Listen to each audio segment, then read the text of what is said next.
She didn't open the door. She just pressed her lips against the crack in the frame and spat the words through it like venom. "We sold your things. The kids have a new father now. Get lost." It wasn't rage that filled me, or grief, just clarity. 8 months in the desert had stripped away everything but instinct and calculation. So I said 2 words. "As you wish." She laughed. She shouldn't have. By the time the sun set, her new man CEO called me directly, voice tight, breath quick. "Who the hell are you?" I didn't answer. Let him sit with the silence. Let him feel what I felt, weightless, unarmed, targeted. It didn't make sense at first. We'd spoken just 2 weeks before I boarded the flight home. She'd sent a picture, our kids on the trampoline, her smile wide and perfect. No hint, no warning. Then I landed, cab home, bags still dusted with foreign sand. And that door didn't open. The locks were changed, the curtains pulled. I knocked once. She spoke like I was a pest. No explanation, just finality, just dismissal.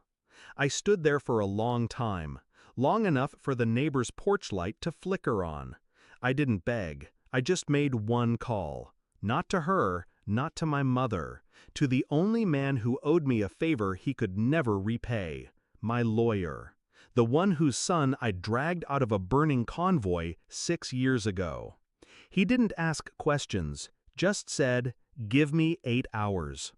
I checked the street cameras myself.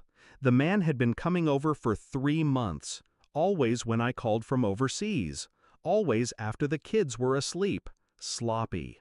I pulled his name from her phone records. A financial consultant, divorced, ambitious, too clean. I looked deeper. He wasn't just her lover, he was angling. Photos of them at fundraisers, her smiling like she'd upgraded, him shaking hands with my clients. She'd helped him climb, using my network, my name, the goodwill I'd built with blood and dust. And he was dumb enough to let her, dumb enough to believe she was loyal. I dug until I hit something sharp. One document, an email chain. She'd sent him access to my investment accounts, suggested liquidating certain assets. Theft. Malicious, deliberate theft.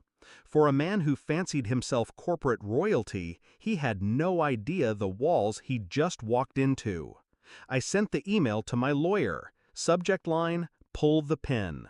At 7:04 p.m., the man's CEO called, stammered my name, asked if I was that Anthony Raines, the one who owned 8% of their firm through a blind trust, the one who had mentored 3 of their board members. I let him talk, let him connect the dots. Finally, he asked, "Why are you doing this?" I said only, "Because your golden boy stepped on a landmine, and my name was on it." I forwarded the email chain, proof of breach. Ethics violation, corporate espionage. The CEO didn't speak again, just hung up. She called that night, for the first time in weeks, voice trembling. "They fired him, froze his accounts. You ruined him." No anger, just disbelief. She wasn't used to consequences, only manipulation. "We could talk," she said, "for the kids." I laughed. Once. Cold. Then I told her, "I already filed for full custody. Your new house? Bought with misappropriated funds. Civil asset seizure is likely. As for the kids, they know. Everything." I didn't need to scream. She was already drowning. "You can't do this." I ended the call. That was her second mistake. The first was thinking I was the same man who left for war. They say betrayal feels like a knife, but it's colder than that, quieter.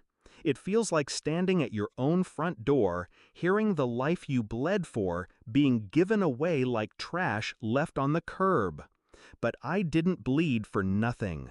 I bled for clarity, discipline, precision.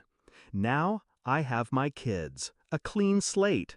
And she has silence, disgrace, a man who'll never work in his field again. I'm not angry anymore, just focused. As you wish, I said, and I meant it.